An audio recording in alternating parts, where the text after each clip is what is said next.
ओम शांति। सभी बाबा के बच्चों को गुड मॉर्निंग, नमस्कार। ओम शांति। 9/5/2021 प्रातः मुरली ओम शांति, बाप दादा मधुबन।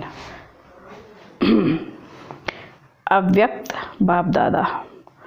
आज मुरली का टॉपिक है निश्चय बुद्धि विजय रत्नों की निशानियाँ। मुरली का टॉपिक निश्चय बुद्धि विजय रत्नों की निशानियाँ। आज बाप दादा अपने चारों ओर के निश्चय बुद्धि विजयी बच्चों को देख रहे हैं। हर एक बच्चे के निश्चय की निशानियाँ देख रहे हैं। निश्चय की विशेष निशानियाँ हैं। नंबर 1, जैसा निश्चय वैसा कर्म।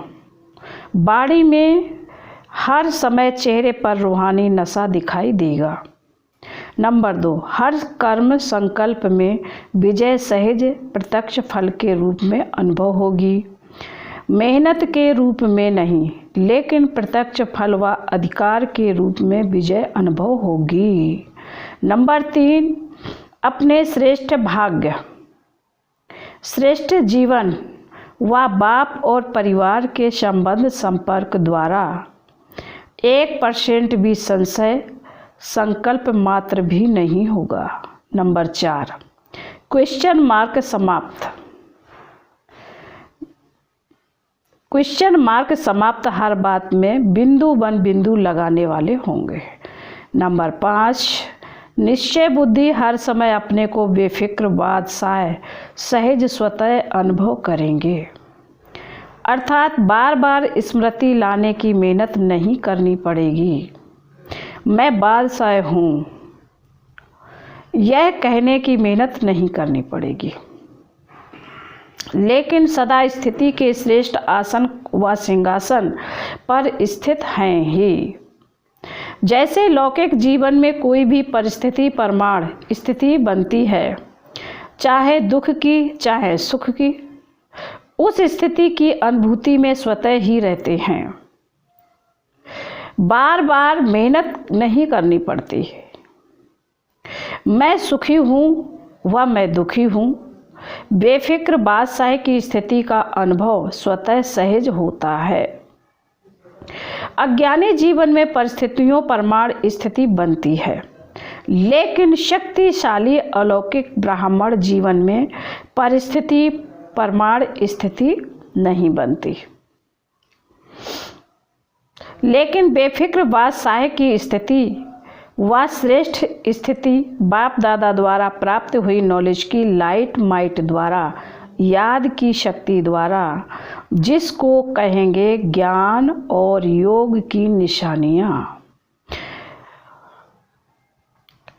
जिसको कहेंगे ज्ञान और योग की निशानियों का वर्षा बाप द्वारा मिलता है। तो ब्राह्मण जीवन में बाप के वर्षे द्वारा व सतगुरु के वरदान द्वारा व भाग्य विधाता द्वारा प्राप्त हुए श्रेष्ठ भाग्य द्वारा स्थिति प्राप्त होती है। अगर परिस्थिति के आधार पर स्थिति है तो शक्तिशाली कौन हुआ? बाबा पूछ रहे हैं, अगर परिस्थिति के आधार पर स्थिति है तो शक्तिशाली कौन हुआ? परिस्थिति पावरफुल हो जाएगी ना। और परिस्थिति के आधार पर स्थिति बनाने वाले कभी भी अचल अडोल रह नहीं सकते। जैसे अज्ञानी जीवन में अभी अभी देखो बहुत खुशी में नाच रहे हैं और अभी अभी उल्टे सोए हुए हैं, तो अलौकिक जीवन में ऐसी हलचल वाली स्थिति नहीं होती। परिस्थिति के आधार पर नहीं, लेकिन अपने वर्षे और वरदान के आधार पर व अपनी श्रेष्ठ स्थिति के आधार पर परिस्थिति को परिवर्तन करने वाला होगा। तो निश्चय बुद्धि इस कारण सदा बेफिक्र बादशाह हैं, क्योंकि फिक्र होता है कोई अप्राप्ति व कमी होने के कारण। अगर सर्व प्राप्तियां हैं, मास्टर सर्वशक्तिवान है, तो फिक्र किस बात का रहा? बाबा कहते हैं हमारे साथ, मास्टर सर्वशक्तिवान है तो फिक्र किस बात का? नंबर 6, निश्चय बुद्धि अर्थात सदा बाप पर बलिहार जाने वाले। बलिहार अर्थात सर्वंश समर्पित, सर्वंश सहित समर्पित। सर्वंश समर्पित का मतलब है सर्वंश सहित समर्पित, चाहे देह भान में लाने वाले विकारों का वंश, चाहे देह के संबंध का वंश, चाहे देह के विनाशी पदार्थों की इच्छाओं का वंश, सर्ववंश में यह सब आ जाता है। सर्वंश समर्पित व सर्वंश त्यागी एक ही बात है।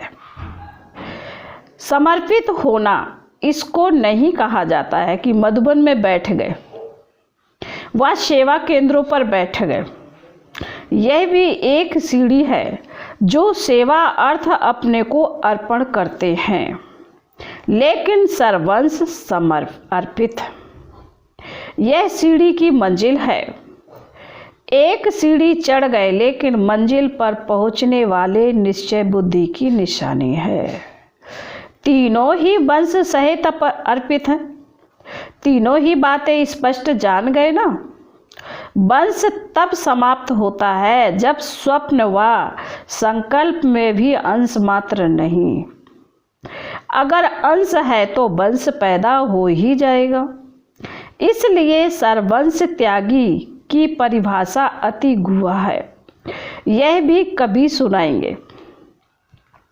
निश्चय बुद्धि नंबर 7, निश्चय बुद्धि सदा बेफिक्र निश्चिंत होगा। हर बात में विजय प्राप्त होने के नशे में निश्चित अनुभव करेगा। तो निश्चय, निश्चिंत और निश्चित यह हर बात अनुभव कराएगा। बाबा ने 3 बातें बताई, निश्चय, निश्चिंत और निश्चित। यह हर बात समय अनुभव कराएगा। नंबर 8, सदा, वह सदा स्वयं भी नशे में रहेंगे और उनके नशे को दूसरों और उनके नशे को देख दूसरों को भी यह रूहानी नशा अनुभव होगा। औरों को भी रूहानी नशे में बाप दादा की मदद से स्वयं की स्थिति से अनुभव कराएगा। निश्चय बुद्धि की व रूहानी नशे में रहने वाले के जीवन की विशेषता क्या होगी? पहली बात, जितना ही श्रेष्ठ नशा उतना ही निमित्त भाव हर जीवन के चरित्र में होगा। निमित्त भाव की विशेषता के कारण निर्माण बुद्धि, बुद्धि पर ध्यान देना। नव निर्माण कहते हो ना, तो नव निर्माण करने वाली बुद्धि होगी तो निर्माण भी होंगे और नव निर्माण भी करेंगे। जहाँ यह विशेषताएं हैं उनको ही कहा जाता है निश्चय बुद्धि विजयी। निमित्त निर्माण और निर्माण। निश्चय बुद्धि की भाषा क्या होगी? निश्चय बुद्धि की भाषा में सदा मधुरता तो कॉमन बात है ना, लेकिन उदारता होगी। उदारता का अर्थ है सर्व आत्माओं के प्रति आगे बढ़ाने की उदारता होगी। पहले आप, मैं नहीं। उदारता अर्थात दूसरे को आगे रखना। जैसे ब्रह्मा बाप ने सदैव पहले जगत अम्बा व बच्चों को आगे रखा। मेरे से भी तीखे जगत अम्बा है, मेरे से भी तीखे ये बच्चे हैं। यह उदारता की भाषा है। और जहाँ उदारता है, बाबा कहते हैं, और जहाँ उदारता है, स्वयं के प्रति आगे रहने की इच्छा नहीं है, वहाँ ड्रामा अनुसार स्वतः ही मन इच्छित फल प्राप्त हो ही जाता है। बाबा कहते हैं, जितना स्वयं इच्छा माद्रम अविद्या की स्थिति में रहते, उतना बाप और परिवार अच्छा योग्य समझ उसको ही पहले रखते हैं। तो पहले आप मन से कहने वाले पीछे रह नहीं सकते। वह मन से पहले आप कहता तो सर्व द्वारा पहले आप हो ही जाता है। लेकिन इच्छा वाला नहीं। तो निश्चय बुद्धि की भाषा सदा उदारता वाली भाषा, संतुष्टता की भाषा, सर्व के कल्याण की भाषा। ऐसी भाषा वाले को कहेंगे निश्चय बुद्धि विजयी। निश्चय बुद्धि तो सभी हो ना, क्योंकि निश्चय ही फाउंडेशन है। बाबा कह रहे हैं, बाबा पे सबको निश्चय है, निश्चय ही फाउंडेशन है। लेकिन जब परिस्थितियों का, माया का, संस्कारों का, भिन्न भिन्न स्वभावों का तूफान आता है, तब मालूम पड़ता है निश्चय का फाउंडेशन कितना मजबूत है। जैसे इस पुरानी दुनिया में भिन्न भिन्न प्रकार के तूफान आते हैं ना, कभी वायु का, कभी समुद्र का, ऐसे यहाँ भी भिन्न भिन्न प्रकार के तूफान आते हैं। तूफान क्या करता है? बाबा कहते हैं, पूछ रहे हैं तूफान क्या करता है? पहले उड़ाता है, फिर फेंकता है।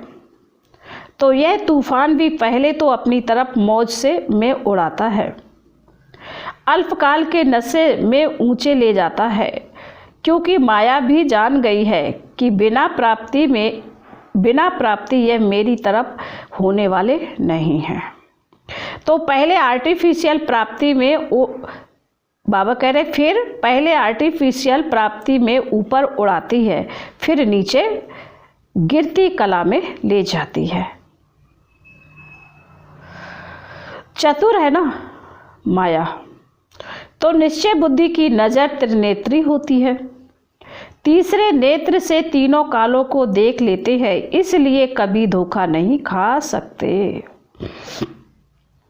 तो निश्चय की परख तूफान के समय होती है। जैसे तूफान बड़े बड़े पुराने वृक्ष के फाउंडेशन को उखाड़ लेते, तो यह माया के तूफान भी निश्चय के फाउंडेशन को उखाड़ने की कोशिश करते हैं, लेकिन रिजल्ट में उखड़ते कम हैं, हिलते ज़्यादा हैं।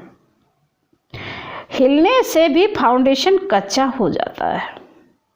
तो ऐसे समय पर अपने निश्चय के फाउंडेशन को चेक करो। वैसे कोई से भी पूछेंगे निश्चय पक्का है तो क्या कहेंगे? बहुत अच्छा भाषण करेंगे, अच्छा भी है निश्चय में रहना, लेकिन समय पर अगर निश्चय हिलता भी है तो निश्चय का हिलाना अर्थात जन्म जन्म की प्रारब्ध से हिलना। इसलिए तूफानों के समय चेक करो। बाबा कहते हैं इसलिए तूफानों के समय में चेक करो। कोई हद का मान शान ना दे, वह व्यर्थ संकल्पों के रूप में माया का तूफान आए। जो चाहना रखते हो वह चाहना अर्थात इच्छा पूर्ण ना हो। ऐसे टाइम पर जो निश्चय है कि मैं समर्थ बाप की समर्थ आत्मा हूँ, वह याद रहता है। वह समर्थ व्यर्थ समर्थ के ऊपर विजयी हो जाता है। पूछ रहे बाबा, अगर व्यर्थ विजयी प्राप्त कर लेता है तो निश्चय का फाउंडेशन हिलेगा ना। समर्थ के बजाय अपने को कमजोर आत्मा अनुभव करेगा, दिल शिकस्त हो जाएंगे। इसलिए कहते हैं कि तूफान के समय चेक करो। हद का मान शान मैंपन रूहानी शान से नीचे ले आता है। हद की कोई भी इच्छा मात्र अविद्या के निश्चय से नीचे ले आती है। तो निश्चय का अर्थ यह नहीं है कि मैं शरीर नहीं, मैं आत्मा हूँ। लेकिन कौन सी आत्मा हूँ? वह नशा स्वयं, वह नशा, वह स्वमान समय पर अनुभव हो। इसको कहते हैं निश्चय बुद्धि विजयी। कोई पेपर है ही नहीं और कहे मैं तो पास विद ऑनर हो गया, तो कोई उसको मानेगा? सर्टिफिकेट चाहिए ना। कितना भी कोई पास हो जाए, डिग्री ले लेवे, लेकिन जब तक सर्टिफिकेट नहीं मिलता तो वैल्यू नहीं होती। पेपर के समय पेपर दे, पास हो, सर्टिफिकेट लें बाप से, परिवार से, तब उसको कहेंगे निश्चय बुद्धि विजयी। समझा? तो फाउंडेशन को भी चेक करते रहो। निश्चय बुद्धि की विशेषता सुनी ना? जैसा समय वैसे रूहानी नशा जीवन में दिखाई दे।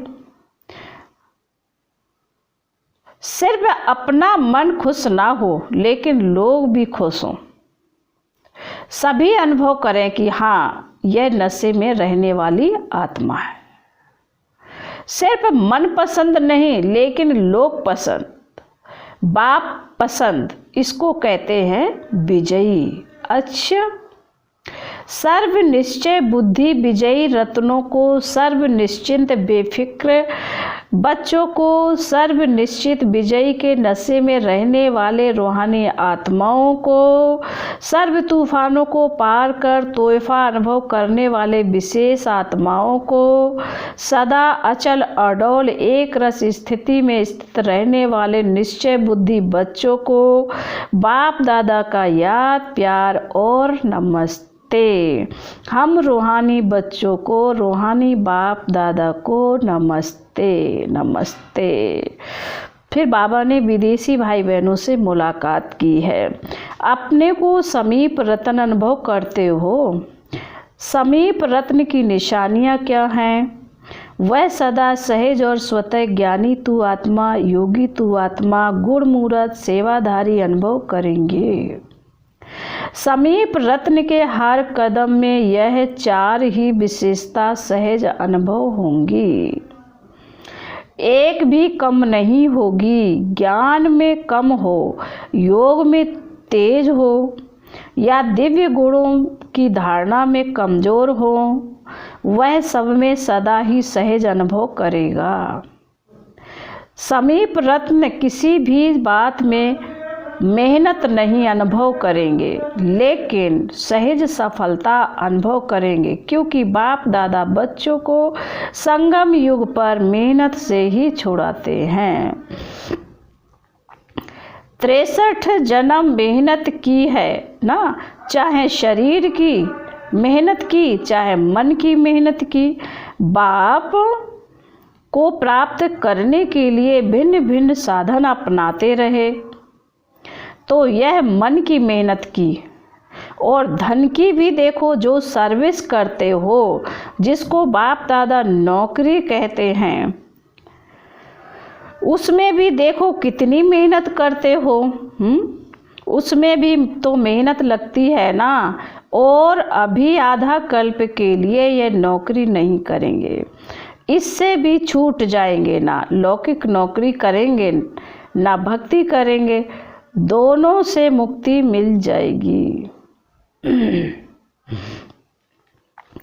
अभी भी देखो, बाबा कहते हैं अभी भी देखो, चाहे लौकिक कार्य करते भी हो, लेकिन ब्राह्मण जीवन में आने से लौकिक कार्य करते हुए भी अंतर लगता है।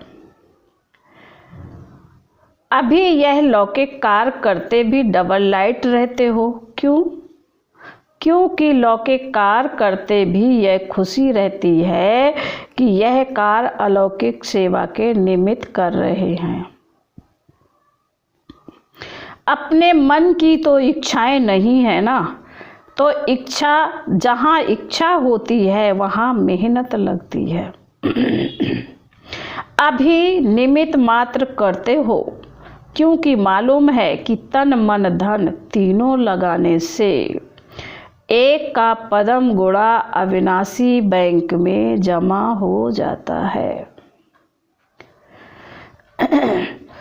फिर जमा किया हुआ खाते रहना, पुरुषार्थ से योग लगाने का, ज्ञान सुनने का, इस मेहनत से भी छूट जाएंगे। कभी कभी क्लासेस सुनकर थक जाते हैं ना, वहाँ तो लौकिक राजनीतिक पढ़ाई भी जो होगी ना, वह भी खेल खेल में होगी। इतने किताब नहीं याद करने पड़ेंगे, सब मेहनत से छूट जाएंगे। कईयों को पढ़ाई का भी बोझ होता है। संगम युग पर मेहनत से छूटने के संस्कार भरते हो, चाहे माया के तूफान आते भी है, लेकिन यह माया से विजय प्राप्त करना भी एक खेल समझते हो, मेहनत नहीं। खेल में भी माया, खेल में भी क्या होता है, जीत प्राप्त करना होता है ना। तो माया से भी विजय प्राप्त करने का खेल करते हो। खेल लगता है या बड़ी बात लगती है, बाबा पूछ रहे हैं। जब मास्टर सर्वशक्तिवान स्टेज पर स्थित हो तो खेल लगेगा। और ही चैलेंज करते हो कि आधा कल्प के लिए विदाई लेकर जाओ। तो विदाई समारोह मनाने आती है, लड़ने नहीं आती है। बाबा कहते हैं माया विदाई समारोह मनाने आती है, लड़ने नहीं आती है। विजयी रत्न हर समय हर कार में विजयी है। विजयी हो ना, हाँ जी, तो वहाँ जाकर भी हाँ जी करना है। फिर भी अच्छे बहादुर हो गए। पहले थोड़े जल्दी घबरा जाते थे, अभी बहादुर हो गए, अभी अनुभवी हो गए, तो अनुभव की अथॉरिटी वाले हो गए। परखने की भी शक्ति आ गई है, इसलिए घबराते नहीं। अनेक बार के विजयी थे और रहेंगे, यही स्मृति सदा रखना है। अच्छा, फिर बाबा विदाई के समय दादियों से, दादी जानकी बॉम्बे से 3-4 दिन का चक्कर लगाकर आई है। अभी से ही चक्रवर्ती बन गई। अच्छा है, यहाँ भी सेवा है, वहाँ भी सेवा की। यहाँ रहते भी सेवा करते और जहाँ जाते वहाँ भी सेवा हो जाती। सेवा का ठेका बहुत बड़ा लिया है। बाबा दादी जानकी के लिए कह रहे बड़े ठेकेदार हो ना, छोटे छोटे ठेकेदार तो बहुत है, लेकिन बड़े ठेकेदार को बड़ा काम करना पड़ता है। बाबा आज मुरली सुनाते बहुत मज़ा आया। है ही मज़ा। अच्छा है। आप लोग कैच करके औरों को क्लियर कर सकते हो। सभी तो एक जैसे कैच नहीं कर सकते। जैसे जगदम्बा मुरली सुनकर क्लियर करके सहज करके सभी को धारण कराती रही, ऐसे आप सभी निमित्त हो। कई नए तो समझ भी नहीं सकते, लेकिन बाप दादा सिर्फ सामने वालों को नहीं देखते, जो बैठे हैं सभा में उन्हें ही नहीं देखते, सभी को सामने रखते हैं। फिर भी सामने अनन्य होते हैं तो उन्हों के प्रति निकलता है।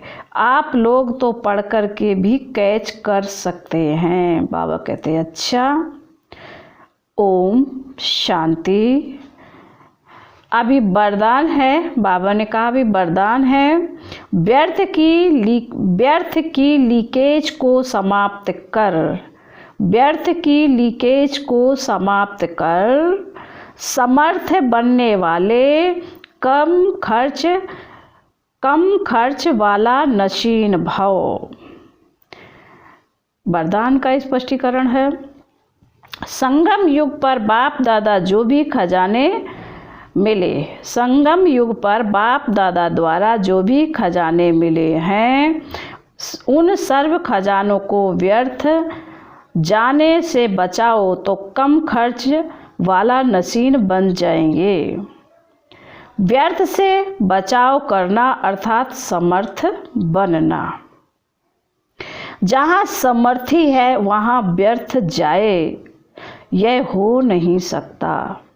अगर व्यर्थ की लीकेज है तो कितना भी पुरुषार्थ करो, मेहनत करो, लेकिन शक्तिशाली नहीं बन सकते। इसलिए लीकेज को चेक कर समाप्त करो तो व्यर्थ से समर्थ हो जाएंगे। फिर बाबा ने स्लोगन में कहा है, प्रवृत्ति में रहते संपूर्ण पवित्र रहना, प्रवृत्ति में रहते संपूर्ण पवित्र रहना, यही योगी व ज्ञानी तू आत्मा की चैलेंज है। ओम शांति।